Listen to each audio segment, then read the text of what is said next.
तो इस समय हम न्यूज रूम में मौजूद हैं और मेरे साथ खास मेहमान मौजूद हैं कैप्टन श्याम, जो कि नेवल कैप्टन है। बहुत बहुत स्वागत है सर आपका।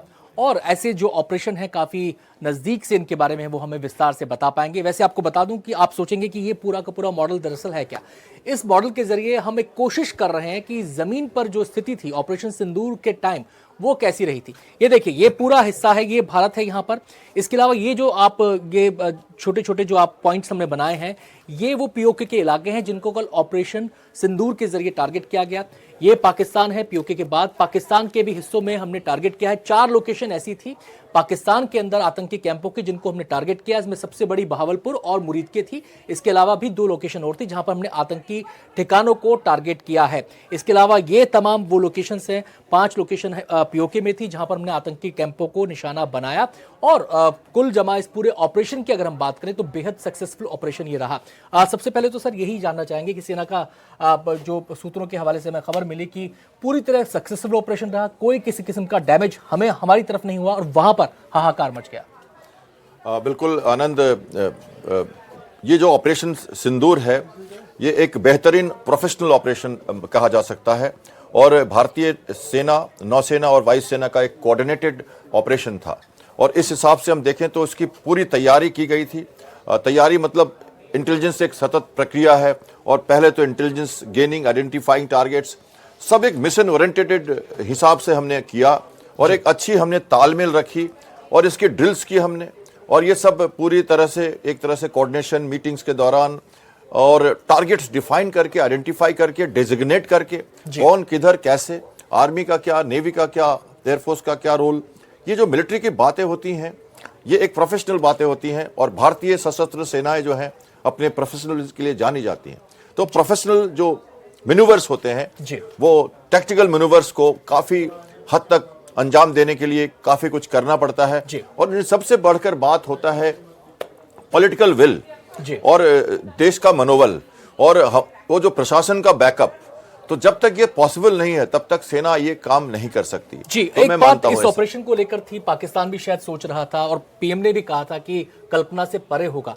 ये देखिए, पाकिस्तान का पूरा इलाका है और ये जो पीओके का पूरा इलाका है, पीओके के जो कैंप्स हैं, अलग अलग कैंप्स जो थे आतंकियों के, वो हमने यहाँ पर पॉइंट्स करके बताए हैं कि कौन सा कैंप कहाँ पर था। ये पीओके की पूरी लाइन है और वो जो इलाका है ये पूरा पाकिस्तान के पंजाब का इलाका है जहां पर हमारी मिसाइल्स ने हिट किया है।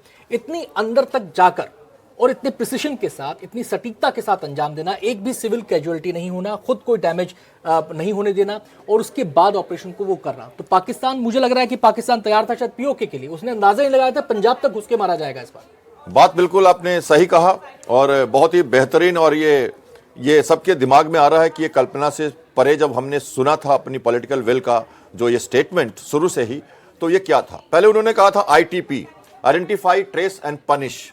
अब ये वर्ड भी पनिश था, ये किल, एलिमिनेट ऐसे वर्ड्स नहीं यूज किए थे उन्होंने। पनिश एक जजमेंटल टर्म है और लीगल टर्म है और पनिशमेंट किसी तरह का भी हो सकता है। तो ये पनिशमेंट है, प्यूनिटिव मेजर्स है उनका। हमने कोई वार नहीं लड़ी है, हमने कोई अटैक नहीं किया। मैं तो अटैक टर्म ही नहीं बोल रहा, हम तो पनिश कर रहे हैं उनको। और मैं हमेशा कहता हूं कि हमने वो किया है जो लीगली करेक्ट है, नंबर 1। दूसरी बात है कि आपने कहा कि उतनी दूर अंदर जाकर मारा उनको, तो इसमें आपने प्रधानमंत्री का कल सुना होगा कि कोई हानि नहीं और कोई गलती नहीं। ये गलती जो वर्ड उन्होंने बोला है उसको हमें पकड़ना है, समझना है। गलती का मतलब कि वेल डिसिप्लिन फोर्स अपने लाइन ऑफ कंट्रोल के अंदर, अपने एयर स्पेस के अंदर रहकर हमने ये मार किया है। तो जब हमने अपने एयर स्पेस को, इस बार हमने आगे भी नहीं गए। आपने 16 में याद होगा हमने सर्जिकल स्ट्राइक की थी तो हमारी सेना घुसी थी अंदर, और जब हमने बालाकोट किया तो हमारे एयरक्राफ्ट उनके एयर स्पेस में गए थे। इस बार हमने बहुत ही डिफरेंट, कल्पना से परे बात की है। हमने अंतर्राष्ट्रीय समुदाय को के नजरिए को समझते हुए, आतंकवाद के ऊपर अपना प्रभाव देते हुए और एक जमीर की लड़ाई लड़ी।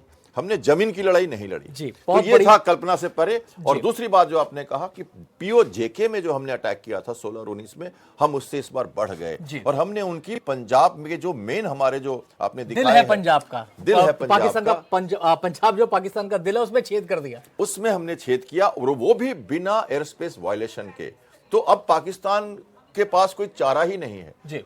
हमने जो कारण थे उस कारण पे हमने प्रहार किया है। जब हमने कारण पे प्रहार किया है तो पूरा विश्व समुदाय हमारे साथ है और ये मास्टर स्ट्रोक है।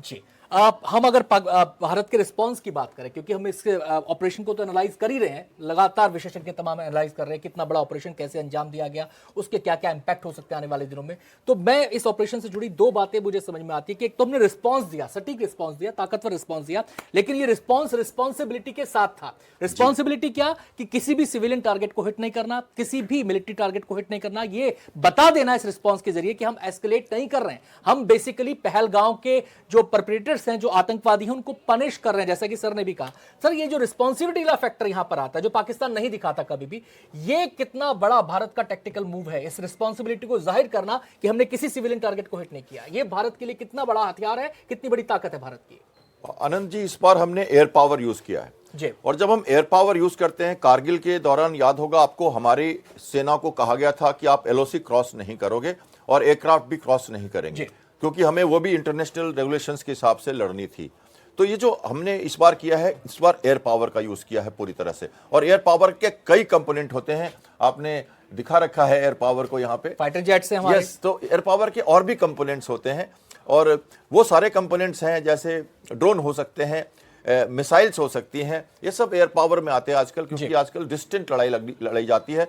आजकल स्टैंड ऑफ वेपन्स यूज किए जाते हैं। जब मैं स्टैंड ऑफ वेपन की बात करता हूं, तो स्टैंड ऑफ वेपन का मतलब है कि आप बियॉन्ड द विजुअल रेंज, दूर से ही जाके किसी को डिस्ट्रॉय कर सको और रिस्पॉन्सिबिलिटी में रहो। तो ये रिस्पॉन्सिबिलिटी जो कह रहे हैं, रिस्पॉन्स विथ रिस्पॉन्सिबिलिटी, आपने बहुत अच्छा ये टर्म यूज किया, तो ये हमने किया है। और ये कल 3 ही बात बोली है प्रधानमंत्री ने इस अटैक के बाद, जब उन्होंने कहा है हानि नहीं, गलती नहीं, ये 2 बात उन्होंने कही है, और देश को उन्होंने सेना पर गर्व का है। 3 लाइन बड़े छोटे से शब्दों में उन्होंने कहा है। इसको हम समझेंगे तो हम समझ सकेंगे कि हमने एयर स्पेस वायलेशन नहीं किया है। इसलिए पाकिस्तान के पास कोई चारा नहीं है कि वो किसी के पास गुहार लगाए कि ऐसा क्यों हुआ, कैसे हुआ। और कुछ मिनटों के अंदर ही उनका स्टेटमेंट आ गया कि अगर भारत कुछ और नहीं करता तो अब हम कुछ नहीं। चलिए मैं सर आपके पास आता हूं, और भी मेहमान हमारे साथ हैं, हमारे संवाददाता अनुराग द्वारी भी हमारे साथ जुड़े हैं, हमारे साथ भोसले सर्विस में मौजूद हैं, हमारे स्टूडियो में मेरी सहयोगी अदिति भी हमारे साथ जुड़ी है, और लगातार ये महा कवरेज हम ऑपरेशन सिंदूर को लेकर कर रहे हैं। मैं भोसले सर के पास यहां पे जाना चाहूंगा। सर, आपसे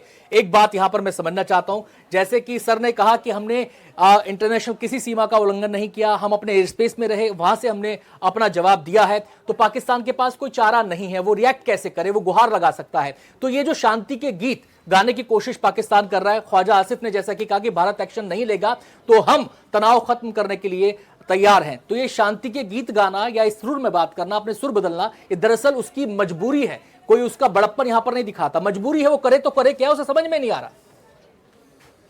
जी बिल्कुल, आपने ठीक बोला, पाकिस्तान बहुत मजबूर हो गया है, क्योंकि उसके पास हमारे क्रॉस बॉर्डर कोई अटैक, क्रॉस एलओसी के अटैक करने के लिए कोई भी चारा नहीं है। हमारे पास कोई टेररिस्ट ऐसे इंफ्रास्ट्रक्चर या कैंप्स हमारे हिंदुस्तान में या कश्मीर में, जम्मू कश्मीर में नहीं है, तो करेगा क्या? अगर वो मिलिट्री टारगेट पर अटैक करता है तो हमारे लीडरशिप ने बहुत क्लियरली बोला है कि इसका बहुत भारी उनको नुकसान उठाना पड़ेगा। दूसरी बात, जो इंटरनेशनल जो अथॉरिटीज हैं, चाहे यूएस प्रेसिडेंट हो, चाहे यूके और रशिया, इन्होंने सब ने इस समय पाकिस्तान के ऊपर बिल्कुल दबाव होगा कि आप इसको एस्केलेट नहीं करें।